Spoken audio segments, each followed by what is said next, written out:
자, 사드 얘기 좀 나눠보겠습니다. 이제 성주가 아니라 김천으로 결정이 났기 때문에 과연 롯데가 소유한 그 골프장 어떻게 처리할지 결정을 해야 될 것 같은데 구자욱 차장. 네. 이제 롯데와 국방부가 이번 주에 접촉하죠? 그렇습니다.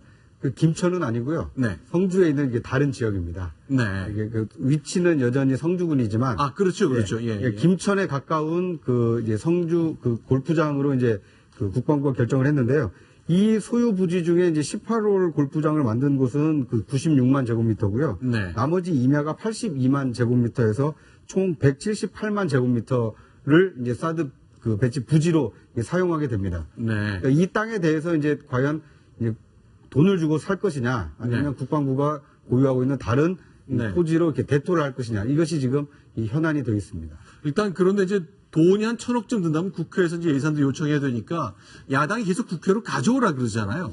그러니까 국민의당 같은 경우는 사드 네. 배치 자체를 아예 반대하고 있고 더불어민주당 같은 경우도 사드 배치 부지를 선정하는 과정에 관해서 왜 이렇게 국방부나 정부가 좀 일처리를 제대로 못해서 자본을 많이 만들고 있느냐라고 비난하는 네. 그런 상황 아니겠습니까? 그래서 국회에서 가져와서 그 사드 배치 문제에서 주도권을 좀 가지고 싶다라는 것으로 보이고 있습니다. 그래서 네. 롯데 측과 국방부가 협상이 하느냐가 굉장히 지금 주목되는 상황인 거죠. 쉽게 끝나느냐 아니면 국회로 다시 옮겨가서 싸움이 길어지느냐의 문제가 되는 거죠. 네, 지금 보시는 장면은 김천시청인데요.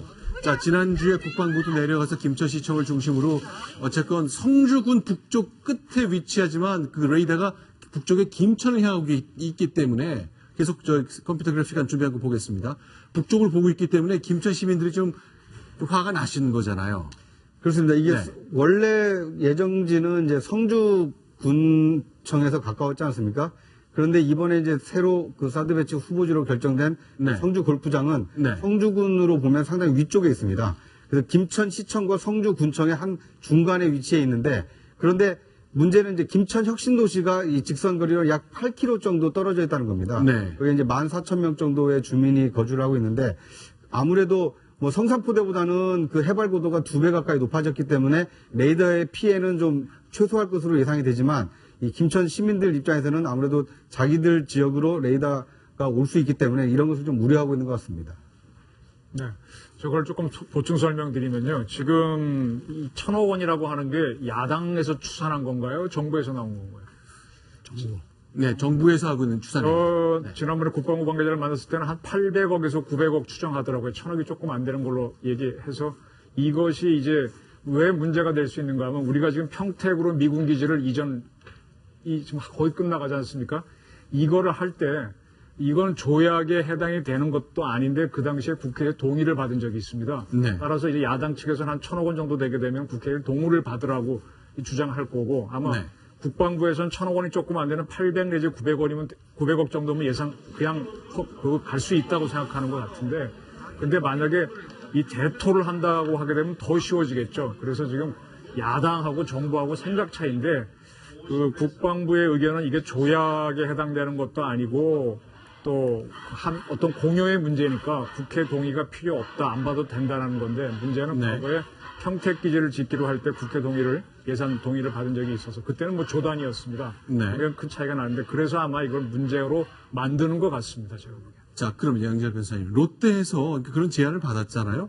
자, 경기도 지역 언저리에 있는 그 국유지를 줄 테니까 롯데 골프장을 달라 그냥 바꾸자라고 얘기를 하는 건데 네. 롯데로선 선택권이 있긴 있는 거죠. 충분히 있죠. 어떻게든 우리는 이제 자유민주주의 국가고 그렇게 토지에 대한 소유권은 분명히 존중을 해줘야 되는 상황이고 네.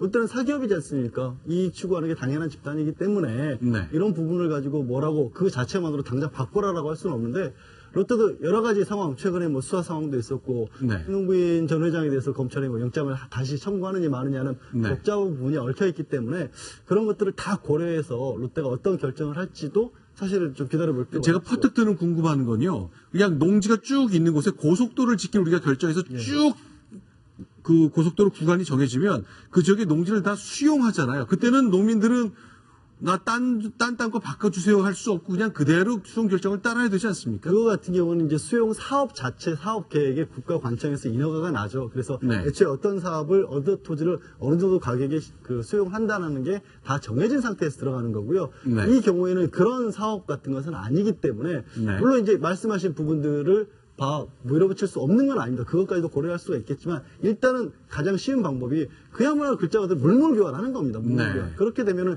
가장 손쉬운 해결 방법이 될 수가 있긴 하죠. 네.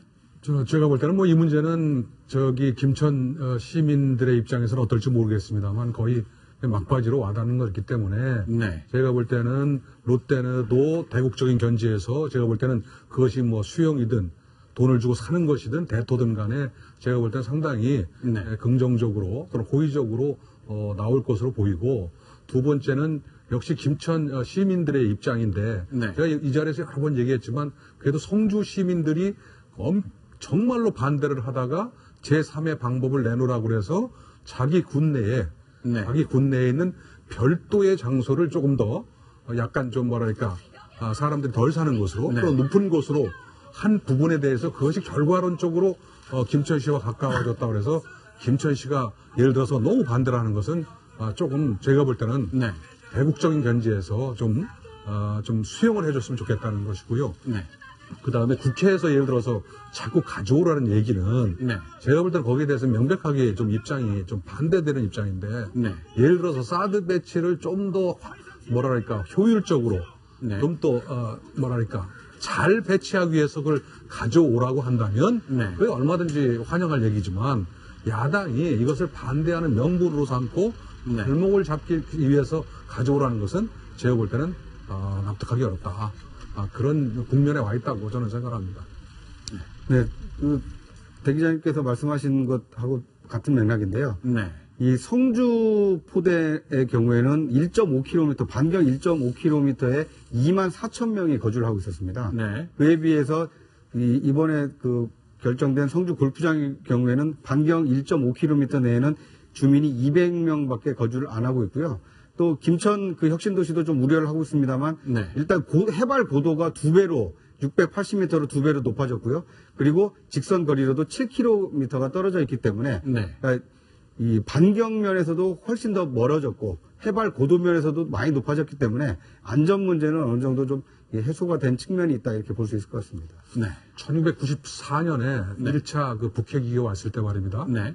당시에 미국의 입장은 서지컬 스트라이크라고 그래가지고 거기 문제가 되는 곳을 폭격을 하겠다. 영변을 할 계획을 국방장관이 세웠었죠. 밝혔죠. 그럴 때 한국에서는 그걸 막았죠. 네. 그다음에 나중에 또 미국이 네. 또 대화 국면으로 가니까 또 그것도 막았습니다. 네. 그래서 미국에서 나왔던 얘기가 비공식적인 얘기긴 합니다만 학자들 사이에서 오가는 얘기니까 진실이긴 한데 네. 한국은 안보를 논할 자격이 없다.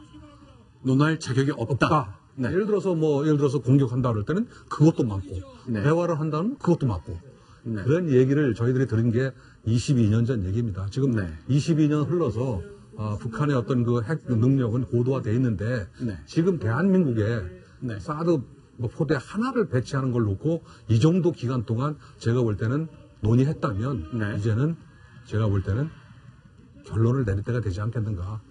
자, 일단 국회로 가져오라는 얘기는 야당에서 내리고 있습니다만 국민의당의 박지원 비대위원장이나 더불어민주당의 의원 11명 그 중에 일부는 이제 중국까지 갔었는데 성주에 배치했을 때는 그렇게 많이 직접 현장을 방문했지만 이제 김천에 와서 야당 의원들이 여러분들 반대를 지지합니다. 여러분들의 얘기를 듣지 않는 정부를 비판합니다. 이렇게 이야기는 좀 어려워진 국면에 온 것 같네요. 일단 정치적으로 이유가 있겠죠. 그렇습니다. 네. 그러니까 이제 당시에는 워낙 이전에 소통이라든지 어떤 설명하는 과정 없이 전격적으로 결정을 하다 보니까 즉각적인 반발이 굉장히 거셌다라면 네. 지난 2달 동안 충분히 논의가 되지 않았습니까? 네. 그리고 안전성 문제도 어느 정도 검증 단계가 이루어졌고요. 네. 그렇기 때문에 주변 주민에 대한 어떤 직간접적인 피해가 최소화되는 지역으로 합리적으로 결정됐다라는 데 어느 정도 컨센서스가 좀 이루어졌다 이렇게 볼 수 있을 것 같습니다. 자, 그러면 내년 말까지 들어오겠다는 것이 올 7월 달 정부의 발표였는데요. 이정원 편집위원. 이게 좀 빨라질 수도 있습니까? 네, 지금 빨라지려고 합니다. 국방부 네. 측에서는 이걸 하게 되면 부지 선정, 부지 결정을 하고 나면 여러 가지 작업을 해야 되고요. 환경 평가도 해야 되고 여러 가지를 해야 되는데 그거를 네. 순차적으로 하는 게 아니라 앞에 거 거의 끝나가면 그 다음 거 하면서 해서 내년 상반기 중으로 빨리 배치해야 되겠다라는 그런 것이 우리 쪽 판단인 것 같습니다. 미국도 아마 동의하고 있는 걸로 보이고요.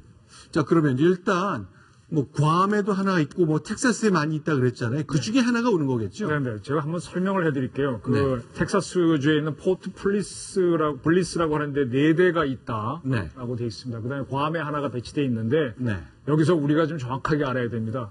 해군에 계신 분들은 금방 알아들을 텐데요. 네. 삼직제라고 하는 게 있습니다. 삼직제. 삼직제. 그러니까 해군에서는 함정 3척을 가지고 작전을 하나를 합니다. 네. 하나가 자기 해역에 가서 작전하고 있으면 나머지 배는 이쪽에서 승조원들하고 훈련을 시키고 또 하나는 정비를 시킵니다. 그래서 실제로 작전하는 배는 한 척이고 2척은 대기 중인데 똑같이 지금 괌에 하나 배치했죠. 네. 저것이 일정 기간 배치하면 미국으로 들어갑니다. 네. 그다음에 포트 블리스에 또 다른 게 나와가지고 일정 기간 하면서 3대가 괌에 하나 맞는 거죠. 네. 그럼 2대밖에 여유가 없지 않습니까? 네, 네. 그래서 미국이 지금 한 대를 더 만들고 있어서 6대 중에서 6대가 되는데 네. 그 마지막 기지를 한국에 하겠다는 겁니다. 네. 근데 이 사드를 한국에 배치해야 되겠다는 의견을 낸 사람은 네. 전 합참 연합사령관인 스케로퍼트입니다. 스케로퍼트 연합사령관. 이분이 이제 계급정은 그대로지만 나토 사령관으로 갔습니다. 네네. 나토에 가서 보니까 러시아로부터의 어떤 미국이 폴란드에 구축한 MD를 방어해야 되니까 네. 지금 폴란드에 사드를 배치해달라고 요구를 하는 모양이에요. 네. 한국 작전을 할 때는 한국 방어가 필요했는데 자기 임무가 바뀌니까. 따라서 지금 미국은 딱 2개소밖에 배치할 수가 없는데 폴란드로 가게 되면은 네. 미군 사드는 지금 배치할 수가 없게 됩니다. 자, 그러면요. 지금 서두르는 게 낫다는 이야기가 나옵니다. 그러니까 텍사스에 4개, 괌에 하나에서 5개가 있는데 지금 하나 추가로 만든다니까 총 6개가 되는 건데 셋 아까 삼직제라는 거 말씀하셨으니까 우리가 좀 속도를 늦추면 그게 폴란드로 갈 수도 있다는 할 얘기입니다. 수도 있습니다. 그럼 어떻게 보면 미국 정부에서 판단을 하겠지만 스케로퍼티가 나토 방어를 위해서는 필요하다고 요구를 한 걸로 지금 알려지고 있습니다. 알겠습니다. 자, 일단 김천에 계신 그 우리 김천 시민 여러분들이 과연 어떻게 마음을 잡수시냐, 뭐 영향이 많이 있을 것 같습니다. 그거에 따라 좀 속도도 좀 영향 좀 있을 것 같은데 오늘 보니까 김재원 청와대 정무수석이 김천에 내려가서 시민들을 만났네요. 자, 대통령의 뜻으로 이해를 하고 있습니다만 현재 단식도 계속 진행되고 있고 김천시장을 만나는 김재원 정무수석 모습 보고 있습니다. 자, 저렇게 이제 대통령 뜻을 전달하고 있습니다만 자, 김천에도 그러면 뭐 총리나 장관이 됐던 누가 직접 내려가서 설명하게 될지 뭐 그 과정이 좀 남아 있겠네요. 지난번 국방부에서 내려가는 건 김천에서 막아버렸죠. 네. 그러니까 김천에 뭐 안 가려고 하는 건 아닙니다. 가서 이게 대화가 될 수 있는 상황을 좀 만들어 주셔야 되는데 무조건 반대 이렇게 나오시면 좀 곤란해지죠. 알겠습니다. 자, 이번에 세 번째 소식 먼저 보겠습니다. 자, 이번에는요. 박근혜 대통령이 10월 1일 지난주 토요일이었는데 연설을 했습니다. 그 연설이 가져온 후폭풍이 만만치 않습니다. 소개합니다.